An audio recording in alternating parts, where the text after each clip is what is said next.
So, last week I reacted to the Nostalgia Critic's review of Batman vs. Teenage Mutant Ninja Turtles, and in that film, Tom Kenny was the voice of the Penguin, and Tom Kenny is in another animated film that the Nostalgia Critic reviewed on, which being this, the SpongeBob SquarePants movie. Yes, it's nice to see that the Nostalgia Critic finally has reviewed something SpongeBob, like one of the SpongeBob movies, and of course, being the first SpongeBob movie. And not only is he reviewing this, but collabing with the Nostalgia Critic reviewing the SpongeBob SquarePants movie is Phantom Strader. Yes, Phantom Strader finally doing a review collab with the Nostalgia Critic. And Phantom Strader has done videos with the Nostalgia Critic. Nostalgia Critic has guest starred on his channel a couple of times. And Phantom Strader, I tell you, because he's done a lot of top 10, top 5 videos. And he's done a lot of SpongeBob content.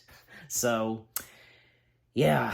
And by the way, because even Phantom Strader also guest starred in one of Doug's videos, Dark Toons, if I'm correct. Like, that's the name of the series that Doug does. You know, talking about and watching dark cartoons. Like, I remember he did one of Tim Burton's Vincent. He did one of Mickey Mouse. And, the Nasty Patty. Just by himself, and him and James Rolfe, aka the Angry Video Game Nerd, they did one of a Popeye cartoon, and Phantom Strader and Doug Walker doing one that's also SpongeBob. So again, it's great to see that Phantom Strader and Nostalgia Critic reviewing a film together, and which being a SpongeBob film. So I look forward to what this is like. And by the way, a friend of mine spoiled one thing for me in their review of the SpongeBob movie. And no doubt about it, because when there's a commercial break, I'll talk about it. So anyways, and of course I do have a snack with me, as I sometimes would. So anyways, enough said. We shall begin the video in 3, 2, 1, play. This episode brought to you by DoorDash, the app that brings you food you're craving right now, right to your door. All right.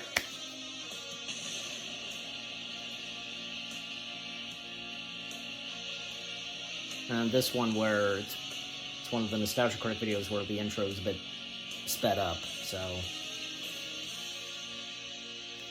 here we go.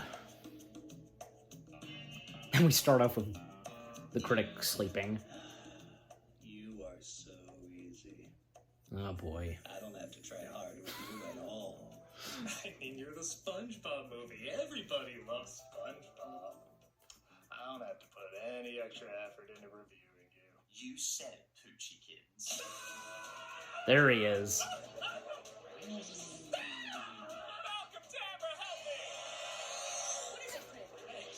That too. The hell is that? Isn't he that Phantom Strider guy from YouTube? Yes, he is, Tamara. Well, that's just how my videos work. I can appear in front of any footage. What's this? Oh, yeah, and hence his name, Phantom Strader. This is too crazy. I'm gonna get out of here. No, Tamara, wait! Well, this is new. I'm calling William Peter Blatty. What, you have his number? I don't, I'm just guessing. Hold on, critic. I heard you were going to review the SpongeBob movie. Well, yes, Phantom Chambers. Well, as a SpongeBob expert, I think you'll find there's more to it than you thought.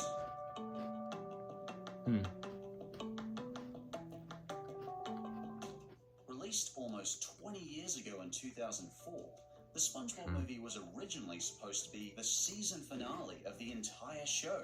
But because it was so popular, Nickelodeon ordered several more seasons. And then it wrapped up shortly after, right? Yeah, not so much. The director and the creator of the series, Steven Helberg, wasn't interested in doing more episodes past 3 seasons, so he split ways with Nickelodeon after the film came out. In many respects, this is the ending of SpongeBob. as some people, including myself, believe that all the episodes after Season 3 take place before the movie. So the new SpongeBob episodes are kind of like watching the Star Wars prequels? Yeah, some fans would agree with that in more ways than one. Wow, I didn't know any of that. I honestly thought it was just a silly movie for kids. Well, I mean, it is, but in other ways, it's more than that. It's part of an iconic history that's still being written today. Yet, interestingly, we know the conclusion to it. I mean, that is kind of interesting. Yeah, I guess it does make the film a little different. Yeah. Why don't you let him help out with the review? Yeah, come on, Critic. There's a ton we can talk about. Okay, but can you unpossess Tamara? I feel like I'm watching an Australian episode of Bob's Burgers or something. Righto. Australian episode? I feel like I'm crowded and alone at the same time. I hear SpongeBob can help with that. Really? Or make it worse. Well, you She's two wearing a sit Millennium right Falcon over earring. there and pretend like you're watching us review this. Oh boy. I can't wait to be a silent Oh, observer for 20 both. to 30 minutes. Let's go back to 2004, what many call the height of cinematic comedies. You mean animated comedies? White Chicks isn't animated. Are you sure? No. Let's take a look No. at the SpongeBob SquarePants movie. No, it's live action. We open with an intro from the Pirates of the Caribbean. And the funny thing is, this opening could serve more as the movie's trailer than the actual movie itself. Yeah. But then we wouldn't get one of my favorite teasers ever that somehow works in Das Boot, Crimson Tide, and Hunt for Red October. For a second, I thought I heard what? I thought I heard singing, sir. That's clearly something only an adult would get, and I kind of love a SpongeBob teaser. It has a line, "What the hell," and "Mother of God" in it. I don't think I saw the teaser. I really respect that for a Nickelodeon movie, they could have just computer generated the background, the ship, everything, but they didn't. They actually went the extra mile to film these pirates dancing and singing at sea, despite it having no impact on the plot. What the hell are you talking about? The reveal that the usher is the landlord's daughter from Spider-Man 2 Yes. reveals what snack they're going to have while watching the film. The introduction of SpongeBob Yes, is Ursula also from slightly unusual. Spider-Man. He's not introduced like most characters trying to ease in newcomers. He's introduced almost like any other episode. He has a dream about becoming a manager, then just gets up and goes to work. I guess when you think about it, explaining the show's setup could make things even more confusing. Yeah, I don't think anyone entering this film is unfamiliar with who SpongeBob is. They didn't need to set up a deep, self-contained narrative for critics to enjoy it. Like I guess some movies were supposed to.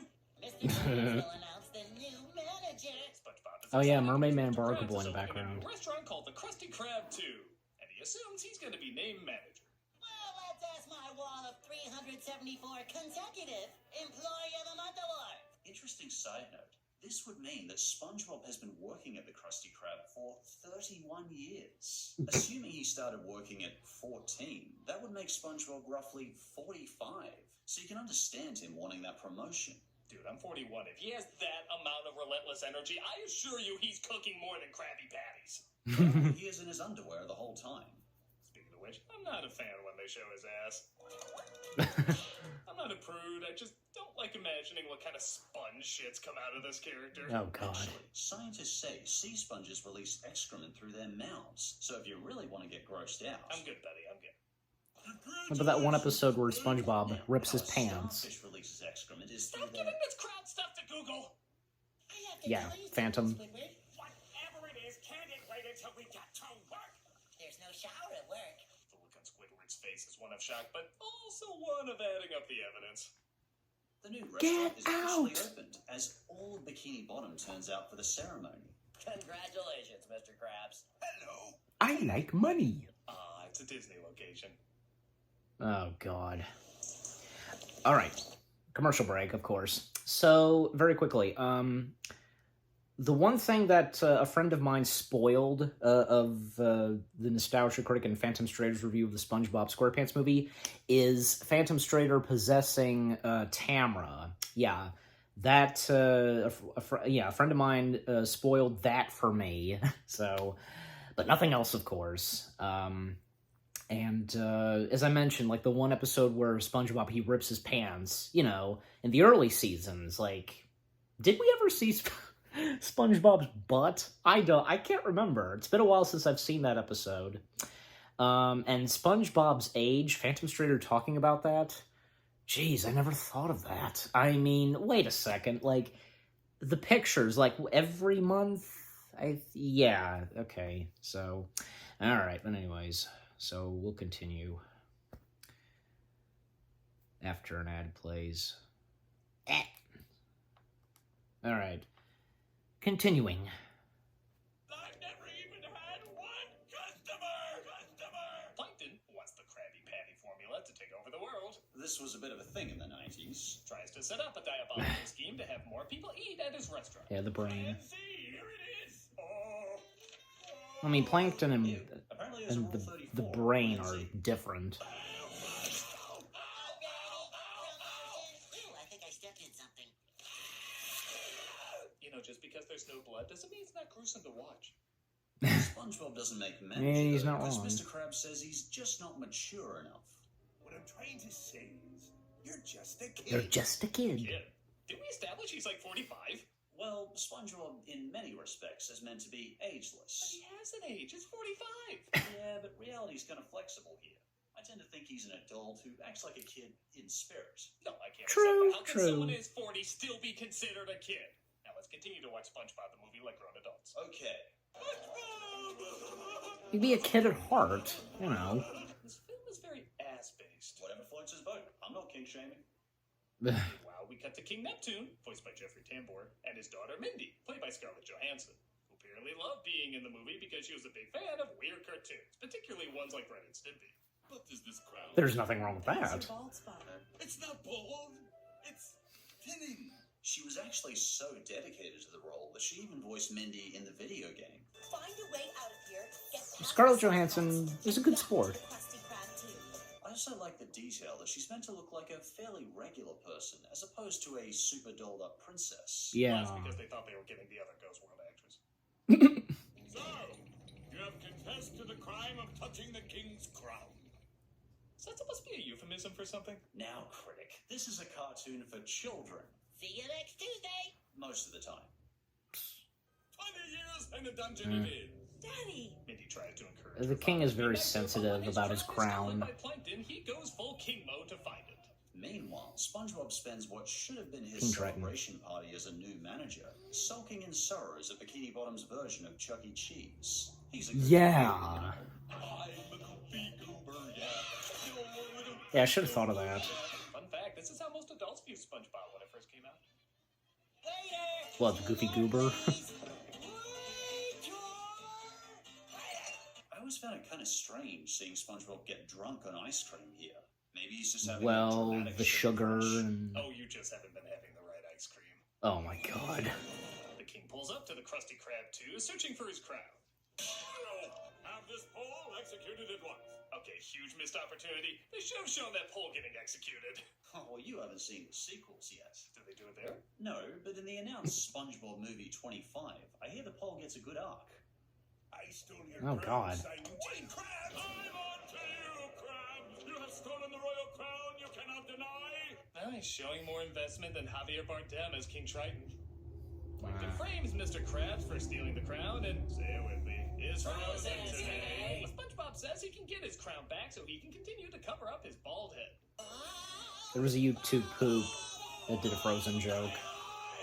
Has anyone else noticed that both SpongeBob movies 1 and 3 are about a villain being bald? Feels like a rather strange trope. I, for one, am offended. This is clearly an agenda to show bald people are hideous monsters. Oh, come on. Really? You think everyone reacts to your bald head the same way these characters do? I'm crying inside. They're told the crown is in Shell City, Funny. so SpongeBob volunteers to get it in order to save Mr. Krabs. I love, too, that only now does Squidward actually notice something is going on. Mr. Krabs! That must have been quite an article on bikes he was reading. Here, take this. He likes riding Enter the bikes? Bag of winds. Open the bag of winds and you'll be blown back home. If this is all sounding familiar, by the way, that's because this is loosely based on Homer's Odyssey. The Bag of Winds, the Cyclops, even a siren all make appearances as a send-up to one of the greatest quests ever written. Okay. But do the clan make an appearance like in O Brother Where Art Thou? Well, technically no, but if the Krusty Krabs opened a 10th location, it would look a little iffy. What? They hop I was about to say, because... And I was going to say I really want this thing to exist, but it already does, doesn't it? Too many to count. Yes, it does exist. Past the county line. Custom vehicles. Actually, I'm not too far off as they immediately get carjacked. SpongeBob just doesn't have much luck with burgers and theft. Yeah, right? Wait, why is that right? Because Burger King had several of their giant SpongeBob balloons stolen. In 10 different states, their giant promotional inflatables were taken. Some even received ransom notes demanding 10 Krabby Patties for their return. Many sold on eBay for as much as $1,000. Burger King even offered a year's supply of Whoppers for anyone who could get them back. Wow, it's like the Capitol Hill riot, only intentionally funny. I had no idea. I was flying from Burger. Okay, another commercial. Jeez, I had no idea about that. Really, I didn't. About the whole thing of Burger King and the inflatables of SpongeBob being stolen. Really? You'd waste your time stealing inflatables of SpongeBob? Like, seriously. What is up with that? And I like how Phantom Strider, he talks some fun facts, you know, like anybody would. Like, I know Doug would, and I would, you know, stuff like that. And what Phantom talked about with Bag of Wind, the Cyclops, Siren, etc., etc. Yeah, so... Okay, so... Is there going to be a sponsor from Doug here? Yeah, there is. Wouldn't you know it? So... Okay, I'm skipping through this. It's for DoorDash. Whoa, okay. Yeah. I don't know, because, like, Doug, I'd just like to point out, like, I'm not sure, because I hope Doug would, like, still be doing funny skits for, like, the sponsors, stuff like that. I'm sure, but I don't know. Maybe sometimes he would, maybe sometimes he wouldn't. So, okay. Back to it. Plankton sells Krabby Patties at his restaurant, along with a free bucket helmet that's secretly going to brainwash everyone. He also calls an assassin named Dennis to stop SpongeBob and Patrick in their tracks. Voiced by Alec Baldwin. Kill frogs. Actually, he's voiced by Alec Baldwin. I guess it makes sense. Hard to say many of us aren't afraid of him. He did this because his kids love SpongeBob. Go into the bar to try and get him, but they get distracted by Bubbles! What's with you two? Not much to comment on with this one. Just bubbles. Just bubbles. Next scene. It's colorful. Someone's not tough enough to be in the bar, so SpongeBob and Patrick figure a way out. DJ, The eye patch guy being voiced by Biff Tannen. Actually, it's a Goofy Goober song to see if anyone sings along with it. But luckily, 2 other people are Goofy Goober fans as well, and they sing before they do. Goofy, Goofy, Goober, Goober, yeah! Yeah, into the dip with them. Not everything is film clips. Everything is film clips. They get the key and make their way to probably my So? favorite joke in the movie. Driving past a series of skulls that only keep adding up more and more the closer they get to the obvious threat. I don't think Return of the King has this big a body count. Patrick's underreaction is also pretty hilarious. Now, he's just underselling Typical it because he's Patrick. about to become a meme. Yeah. Yeah. That's the thumbnail. And just as the 2 of them are ready to give up, Mindy arrives. Wait a minute, if she can make it that far, why doesn't she get the crown? I guess because Teenage Mutant Velma Meg wasn't as good a title. I strongly Okay, I kind of agree now. Okay. She shows them that Bikini Bottom has been taken over by Plankton. But SpongeBob and Patrick think they can't save the day because they're just kids. A couple of kids could never survive this. Oh my god. That's why I guess I'll just have to turn you into men. Which version of this are we watching again? Ugh. She claims to use mermaid magic to turn them into SpongeBob men. porn. We're thinking they grew mustaches. Only 51 minutes into the film, I think we can have our first song. And a pretty memorable one too. And Brad Jones did talked about that. Huh. I kind of thought the big song sequence would include more of the characters like Squidward, Sandy, or Mrs. Puff. Where are those characters anyway? Well, you're not the only one to have noticed their absence. Back at the Bikini Bottom. Well, technically in the movie, the side characters were cut down quite a bit to keep the focus on SpongeBob and Patrick. Sandy even had a story where she returns to the surface and transforms into a real squirrel, causing Patrick to vomit repeatedly. She was going to be chased by men in black and help SpongeBob and Patrick get home near the end, but it was cut due to Nickelodeon saying they didn't like Sandy as a fugitive, and Patrick vomiting was too gross even for SpongeBob. Did they see some of the later episodes? Honestly, my And guess where- would be no. SpongeBob That would have come out of catch a nowhere. Scooby-Doo villain who they call the Cyclops. Sandy being a fugitive. If it wasn't the movie, you'd just be like, personally think this is the where did that first come iteration from? in the show, as a very similar-looking diver is shown to be friends with Sandy in the episode Feral Creatures. Probably not the same one. How is it hanging? Honestly, that would be pretty funny as all his Jacques Cousteau-style exploring was all just to put googly eyes on dead marine life. Well, at least he didn't jump scare us this time. He was a real jerk in the Chocolate video bar. game. Okay. I have to talk. Okay. Time out because, hold on. When it gets, to... Alright, okay. First off, yeah. What you just saw, like the thumbnail, like, yeah, you've seen the thumbnail and so on. Oh, that got me. Not to mention, because Doug, like, inserting Patrick's head on him. So, and yeah, SpongeBob porn, geez Louise. I remember seeing Brad Jones, who's a part of Channel Awesome, like, he talks, like, I've seen him talk about, like, porn films or something, and he talked about, like, the SpongeBob porn parody or something. Jeez Louise. Like, what else can I say? Anyways, yeah, about the Cyclops and the French narrator, yeah, I see them as just two different people. Like, there's no way that they can be the same person. I think I'm probably right, because, I mean, well, for one thing, they've got different, scuba diving helmets.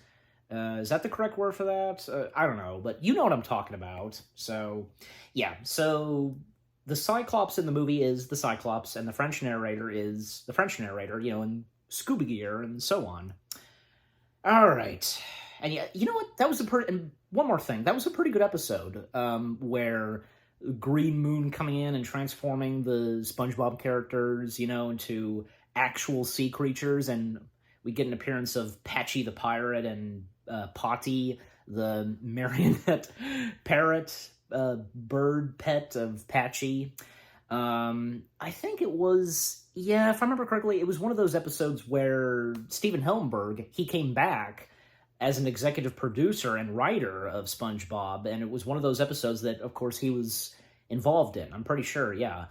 And I've also seen a couple of clips on YouTube. You know, you can go check them out, because them filming the episode and filming Tom Kenny as Patchy the pirate in a water tank, you know, like, stroke, and, like, splash of water, you know, because of Pearl the whale jumping and splashing water on Patchy. If you know what I'm talking about, like, those behind-the-scenes clips. So, all right, anyways. Let's continue. Right, I'm done. SpongeBob and Patrick are literally left out to dry as it suddenly becomes a Pixar film and they have to confront death. You get all Oh, yeah. couple of goofballs. So I'll admit I've been liking the movie fine, but for the most part, it hasn't been that cinematic.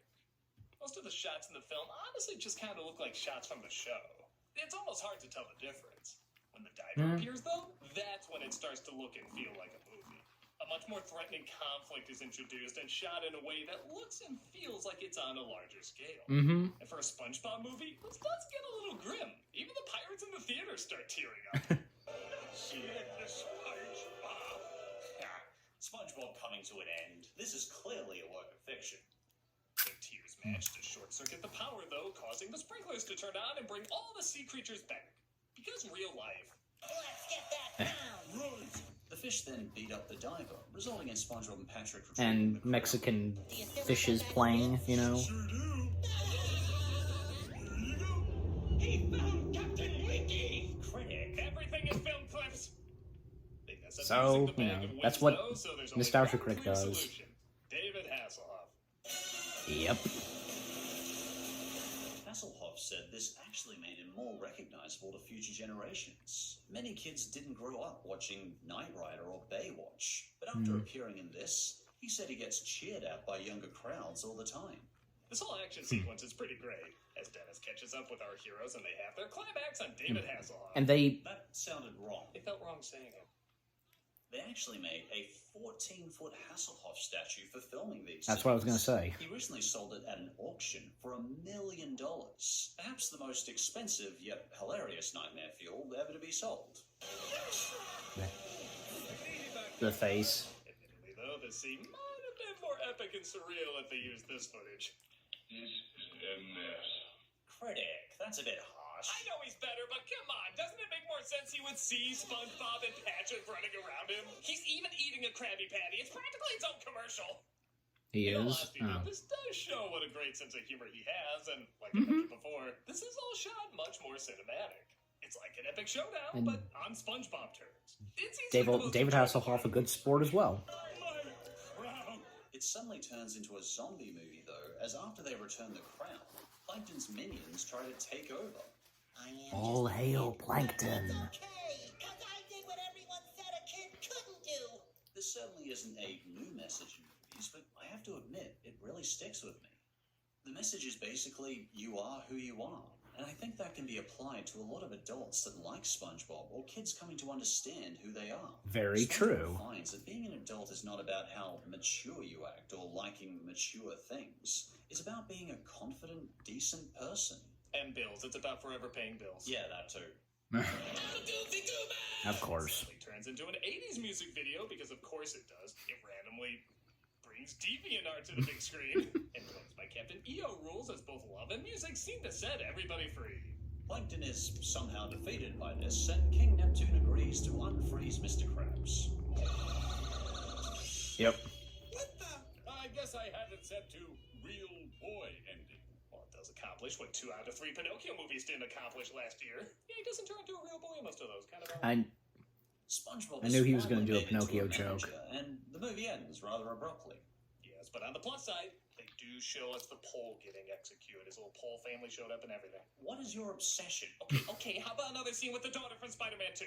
Actually, they do have that. You folks have to leave. Say that again. If you It's dare. funny. You folks have to leave. Okay. Like, we have to see the pirates leaving. It's not great, but the main focus makes it special. And that's basically what many people think of this movie. Okay, nobody sees this as a masterpiece, but it certainly captures a simpler time of watching something laid back and goofy. I've always found something comforting knowing that no matter what they do with SpongeBob in later seasons, this is how it's all going to wrap up. Steven Hilberg ended his run the way he wanted, and nothing can change that. It's got a nice lesson that probably isn't going to change any lives, but it can still be appreciated in its own way. Yeah, I can't pretend this is a film I would watch more than once, but the senior moments are pretty fun to think back on, and it's got a lot of bright and colorful imagery to laugh at. While I can't pretend this is going to leave a huge impact on me, for those who grew up with it, I can definitely see why it did for them. Yep. And thanks so much to Phantom Strider for helping me out with this review. Hey, no problem, Critic. Glad to be here. But I have to ask, is Tamara going to be okay? Yeah, why wouldn't you be? It's like I was in control of my body, but I was seeing things in an Australian and also somehow Canadian way. I don't know. Oh, come on, Tamara. Is it a big deal?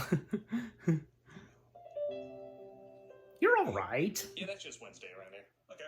I'm a nostalgia critic guy, remember it? So you don't have to.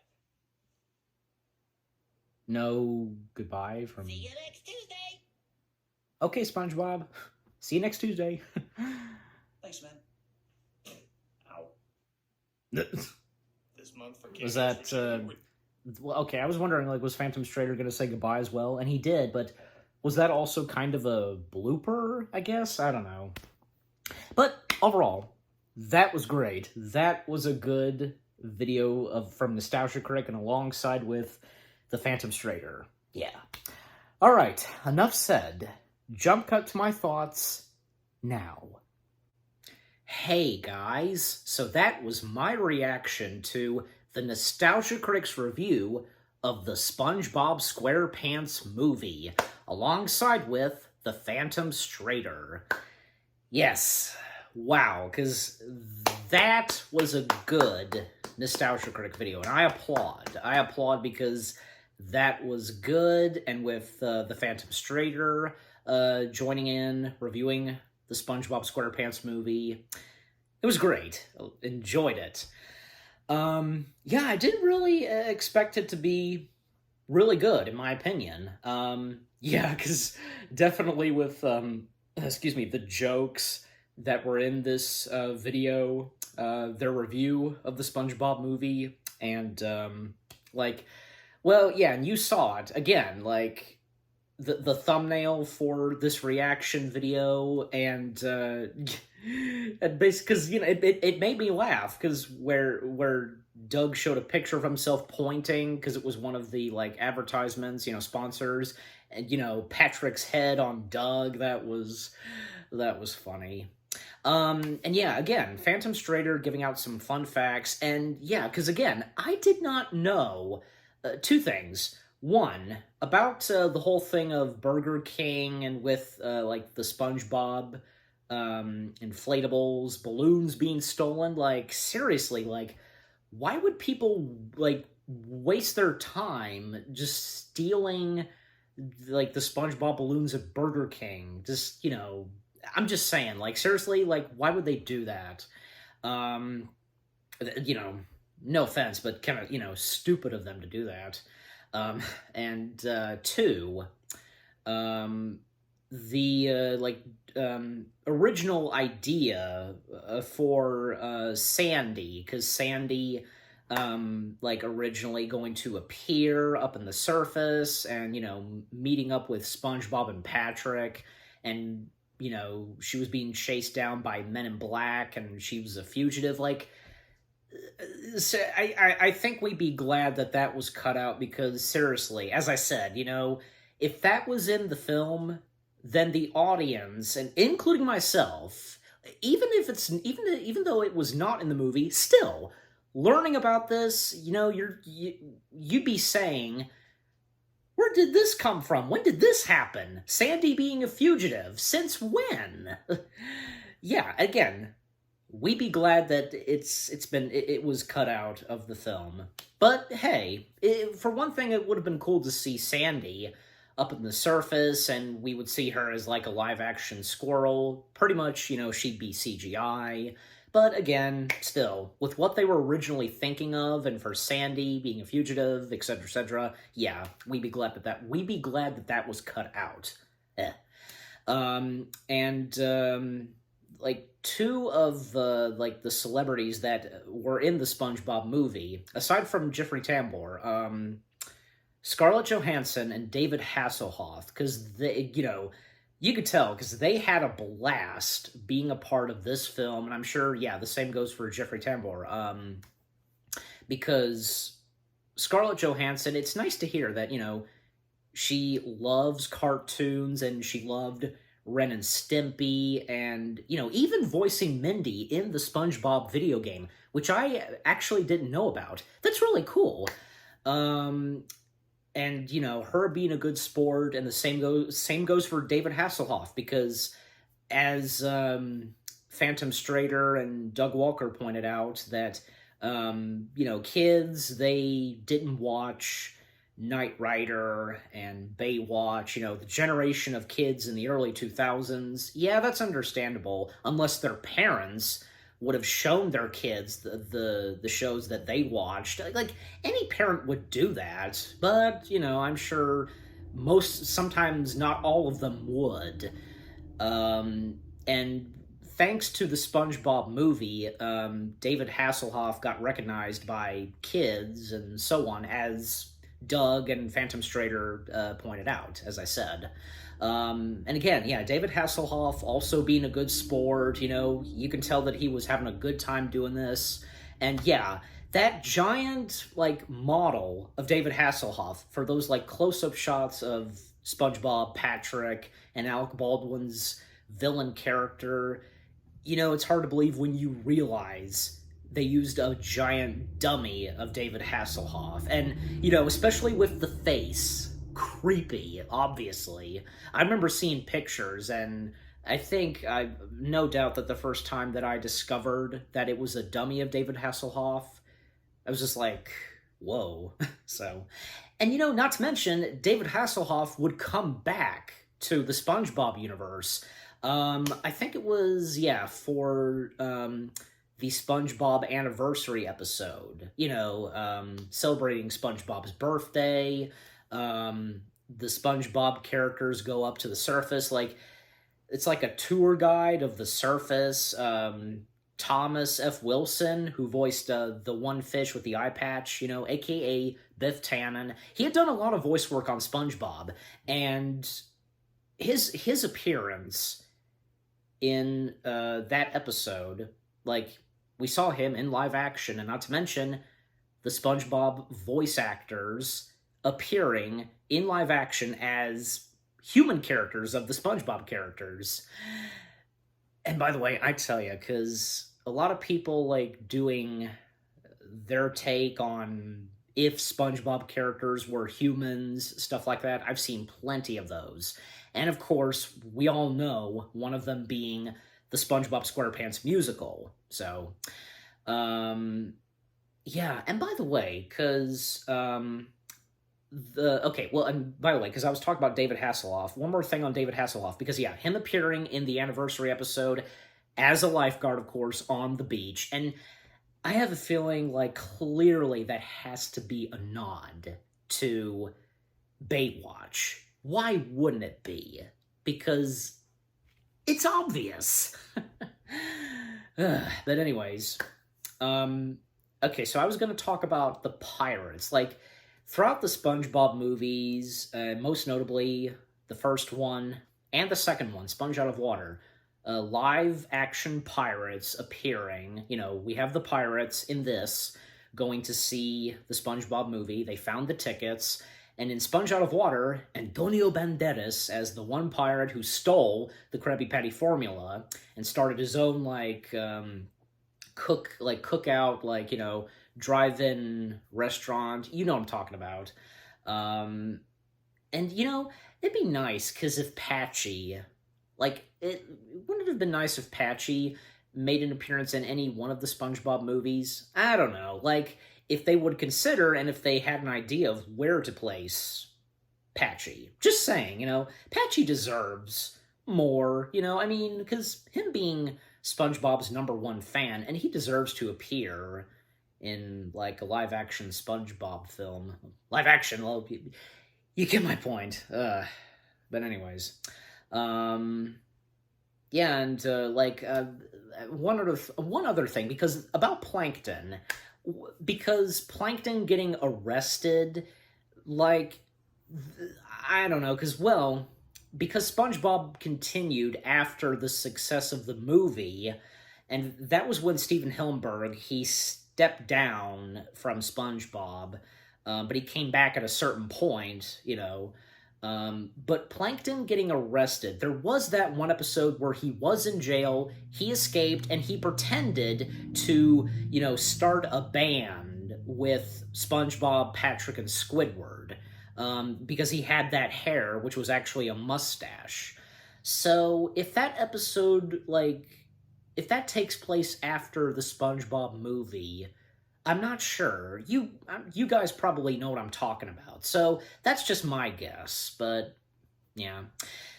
But I don't know. And it's one more thing. It is for me it's confusing because the SpongeBob movie is supposed to wrap up everything SpongeBob, and where SpongeBob gets to, and getting up there big time and so on, becoming extra manager, whatever, however they called it.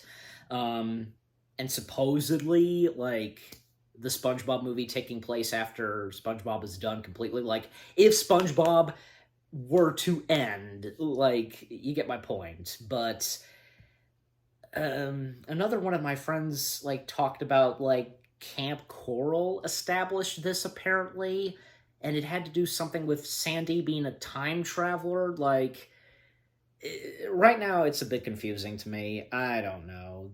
These things, like, how can you keep up with these things? Especially when it's SpongeBob. Seriously.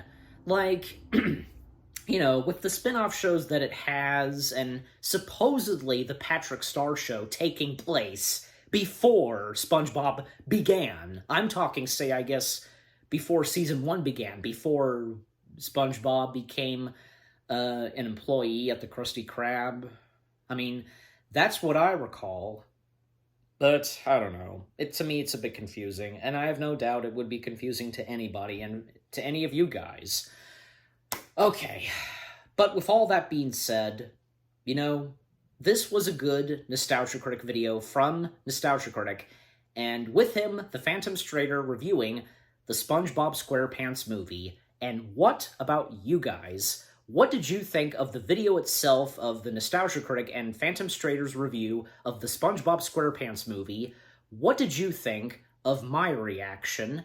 Leave comments, and give this reaction video a like, as always. So, with all that being said, thank you very much for watching. I hope you guys enjoyed my reaction to the Nostalgia Critic's review of the SpongeBob SquarePants movie with the Phantom Strader.